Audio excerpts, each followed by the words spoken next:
Hey, bonjour à tous! Ne vous inquiétez pas, tout ce que vous voyez est normal et naturel pour moi. Je suis un petit peu instable capillairement parlant et vu qu'on est au mois d'octobre, les cheveux en mode Halloween, le pull orange et également la petite tasse citrouille avec du café à l'intérieur parce que le café c'est la vie, en tout cas pour moi, et vous allez le découvrir au fur et à mesure de ces vidéos.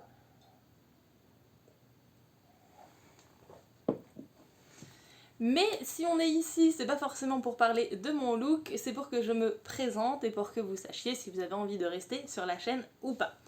Déjà, premier point, c'est une chaîne qui va principalement parler d'écriture. Peut-être un tout petit peu de lecture, mais principalement d'écriture. Donc si vous avez envie de voir quelqu'un écrire, de parler d'écriture, d'entendre parler d'écriture, vous êtes au bon endroit. Si ça ne vous intéresse pas, je pense pas que mon contenu vous intéressera.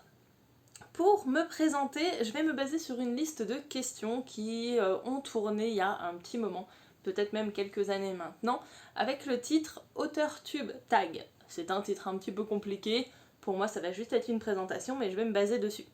Donc comme je vous l'ai dit, j'ai les questions juste en dessous, donc je vais baisser la tête pour les regarder. La première question, ça va être de me présenter. Donc je m'appelle Cindy, comme le nom de cette chaîne. J'ai 31 ans, bientôt 32, ça tombera pile au milieu du NaNoWriMo. Et je me considère comme une autrice, donc personnellement j'utilise le terme autrice. Je comprends ceux qui veulent utiliser auteur, mais personnellement je préfère autrice. Et j'écris depuis... j'allais dire presque aussi loin que je me souvienne, mais j'ai pas trop de souvenirs de ma petite enfance, mais je sais qu'au collège, j'écrivais déjà des romans, donc ça peut vous donner une petite idée. Question numéro 2. Dans quel genre écrivez-vous? Alors, il y a quelques années, je pense que je vous aurais répondu fantasy fantastique, sans hésiter. Maintenant, c'est un petit peu plus compliqué que ça, c'est toujours mon domaine de prédilection, mais je n'écris plus que ça. J'ai écrit un roman contemporain d'horreur, et j'ai également écrit de la fantaisie spatiale, donc clairement je suis plus arrêtée sur un seul genre, j'aime bien un petit peu toucher à tout. Potentiellement que je réessayerai la romance parce que j'ai déjà essayé une fois, mais je voulais écrire une romance de Noël en plein mois de juillet, c'était un petit peu compliqué, mais je ne m'arrête plus à un seul genre, même si j'ai quand même un genre de prédilection, on va dire, qui est le fantasy fantastique. Troisième question. À quel temps préférez-vous écrire? Quel est votre point de vue préféré et quel public visez-vous? Personnellement, ce qui me vient le plus naturellement, c'est le présent. Donc j'écris quasiment tout, je crois, au présent. Mon point de vue préféré, j'écris très souvent à la première personne du singulier. Et là, récemment, j'ai testé la troisième personne du singulier. Et ça m'a plutôt plu. Donc peut-être que je vais faire d'autres petits tests comme ça. Mais je suis pas arrêtée sur un point de vue. Et quel public visez-vous? On va dire que je pars du young adulte jusqu'à la mort, on va dire, parce que je suis pas sûre d'arriver à cibler un public jeunesse, mais dans le young adulte on a déjà un petit peu plus de liberté, et forcément après dans le adulte on en a encore plus, et suivant ce que j'écris, ça rentre dans l'une ou l'autre des cases. Quatrième question, êtes-vous architecte, jardinier ou une combinaison des deux? Je suis plutôt une combinaison des deux, et en vrai ça va dépendre du type de projet que je fais. Pour vous donner un exemple, pour le NaNoWriMo de l'année dernière, donc le Nano 2020, je suis partie avec une seule idée. J'étais jardinière au possible, et pour un roman que j'ai publié alors sur Wattpad l'année dernière, je suis en recherche de maison d'édition pour celui-ci, donc si vous avez des pistes, laissez-le moi en commentaire. J'étais clairement architecte, j'ai fait un plan par chapitre avec une description de tout ce qui se passait dedans, donc ça va dépendre de ce que je veux faire, du projet que je suis en train de faire, donc je dirais plus paysagiste, pourquoi pas. Question numéro 5, êtes-vous auto-édité, traditionnellement publié ou pas encore publié? Alors, j'ai eu un de mes livres qui a été publié, c'était un livre d'adolescence, pas hyper abouti, et très dans la vague de ce qui se faisait à mon adolescence, mais pour tout ce que j'ai fait, on va dire, de plus original, de plus moi, on va dire, une fois que j'ai fini ma construction d'autrice, ou en tout cas de savoir où je voulais aller, je n'ai pas encore été publiée. Je suis en recherche pour du coup le roman dont je vous ai parlé, donc que j'ai publié sur Wattpad au mois d'octobre l'année dernière. Je vous mettrai bien en barre d'infos si ça vous intéresse. Et pour les autres, je suis encore en correction, mais ils seront proposés à des maisons d'édition.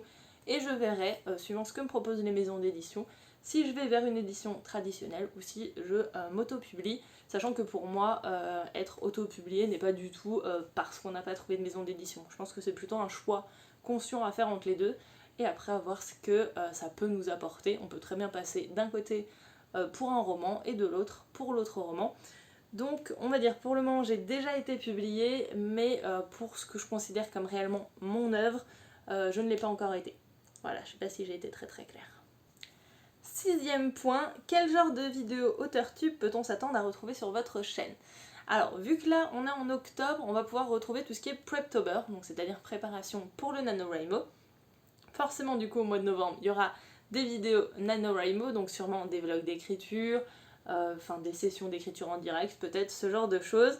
Et après, au fur et à mesure de l'année, il y aura sûrement de la correction, de la planification de romans, des conseils si j'en ai, ce genre de vidéos. Donc si ça vous intéresse, n'hésitez pas à liker la vidéo, parce que quand même, et surtout à vous abonner pour pouvoir suivre toutes ces vidéos. Alors, 7e question, c'est celle qui est un petit peu compliquée pour moi à répondre, c'est quand avez-vous commencé à écrire? Parce que je me souviens très bien au collège d'avoir commencé à écrire un roman qui partait n'importe où. Peut-être que je vous en raconterai un petit peu plus d'ici quelques vidéos, si ça vous intéresse, dites-le moi en commentaire. Mais avant ça, j'ai très peu de souvenirs en fait de mon enfance, vraiment primaire, tout ça, j'ai très peu de souvenirs, donc je ne sais pas si j'écrivais déjà des histoires. Faudrait que je demande à mes parents. Si j'ai eu la réponse d'ici là, je vous le mets à l'écran. Mais on va dire, vu en accord avec ma mémoire, depuis le collège. Question numéro 8, qui a un lien direct avec celle d'avant, donc quelle a été la toute première histoire que vous avez écrite? Je vais vous faire un mini speech, comme ça vous pourrez me dire si ça vous intéresse ou pas. Concrètement, on avait une jeune femme de 17 ans qui avait été enfermée dans une pyramide et qui va être sauvée par deux touristes. Elles vont devenir les meilleures amies du monde et il va leur arriver tout un tas de choses. Celle qui a été enfermée dans une pyramide, ça va être totalement anecdotique parce que ça va être sur les premiers chapitres. Elles vont découvrir des univers parallèles, elles vont avoir des pouvoirs magiques, enfin tout un tas de choses. J'étais pas très ciblée comme personne à l'époque, donc il y a énormément d'idées dedans. Donc c'était un peu fouillis, c'est vraiment de ce que je m'en souviens, mais j'ai un gros classeur avec toute cette histoire dedans. Elle est écrite à la main, sur du papier, il faudrait que je la tape une fois sur l'ordinateur. Mais si ça vous intéresse, n'hésitez pas, peut-être qu'on en reparlera très vite. Ouh, j'ai failli faire tomber mon ordinateur. Je sais plus à combien j'en étais. Question numéro 8. Planifiez-vous vos sessions d'écriture ou écrivez-vous seulement quand vous en avez le temps? Alors là, ça va dépendre en fait des moments de l'année. Pendant le NaNoWriMo, je planifie mes sessions d'écriture parce que j'essaye d'écrire à peu près tous les jours ou de faire des très grosses séances le week-end. Le reste de l'année, ça dépend si j'ai un projet ou pas en cours. Là par exemple, je suis en correction, donc je sais que tous les soirs, il faut que je fasse une correction. Et sinon, j'écris à peu près quand j'ai le temps, ce qui est très rare et qui ne fonctionne pas, hein, on va pas se mentir. Du coup, j'écris quasiment rien en ce moment.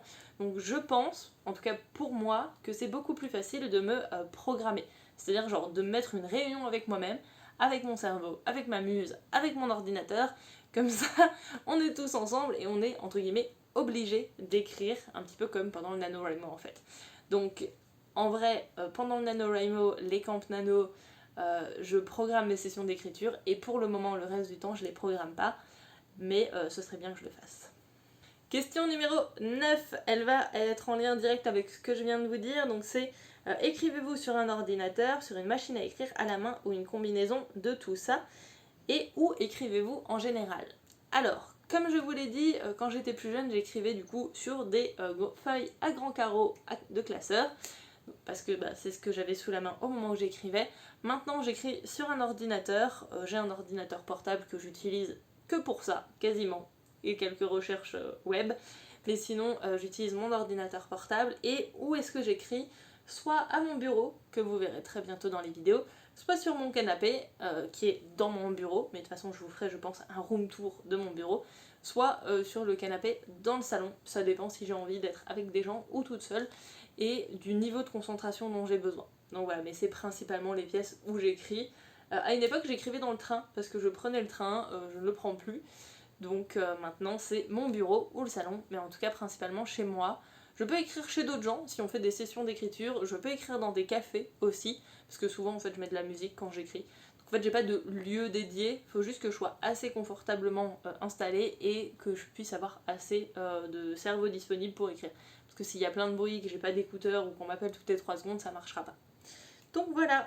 Et du coup, la 10e question, la dernière, qu'espérez-vous ou qu'attendez-vous le plus maintenant que vous faites partie de la communauté AuteurTube ? Alors, j'en faisais déjà un petit peu partie parce que j'avais une chaîne avant celle-ci où je parlais de ce que j'écrivais, je faisais des sessions d'écriture et tout.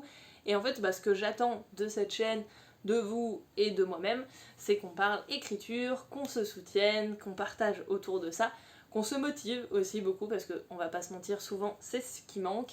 Et du coup, pour partager avec vous, petit instant pub, j'ai un compte Instagram d'autrice donc qui s'appelle Cindy SLZ. J'ai un Wattpad, comme je vous l'ai dit, le lien est en barre d'infos, mais il est sous Evie's Life. Et je suis en train de créer un Discord, donc je vous mettrai le lien également, pour qu'on puisse faire des sessions d'écriture tous ensemble. Parce que je me dis que ce serait vraiment cool qu'on se motive, qu'on fasse des sessions d'écriture, qu'on fasse des Word Wars toute l'année, enfin ce genre de choses, et qu'on ait une vraie communauté pour écrire ensemble. Donc moi j'ai créé un Discord, histoire que on puisse le faire, parce que je me voyais pas forcément en rejoindre un et dire « Hey, je suis aussi sur internet, ça vous dit, on fait des trucs ensemble ?» Donc voilà, j'en ai créé un, libre à vous de le rejoindre ou pas, de toute façon je vous mets tous les liens en barre d'infos. J'espère que cette vidéo vous a plu, que ça vous a donné envie de partager avec moi sur cette chaîne. Donc comme je vous l'ai dit plein de fois, n'hésitez pas à me laisser des petits commentaires. Si vous avez hâte de voir mes prochaines vidéos ou que vous avez bien aimé cette présentation, n'hésitez pas à mettre un petit like, ça fait plaisir, ça m'indique si vous avez aimé ce que je vous ai présenté et ce que je vais vous présenter par la suite. Et du coup, à vous abonner aussi, si vous ne voulez pas louper les prochaines vidéos. J'ai pas encore de planning, donc on verra quand la prochaine sortira et après je vous en dirai un petit peu plus côté planning si j'en fais un. Mais je vais essayer d'en faire peut-être une par semaine, une toutes les 2 semaines, quelque chose comme ça. On verra, ça dépend vraiment de comment je vais écrire, donc je ne vous promets rien. Ça viendra quand ça viendra, donc n'hésitez pas à vous abonner pour pouvoir le voir. Et du coup, moi je vous dis bye bye et à la prochaine.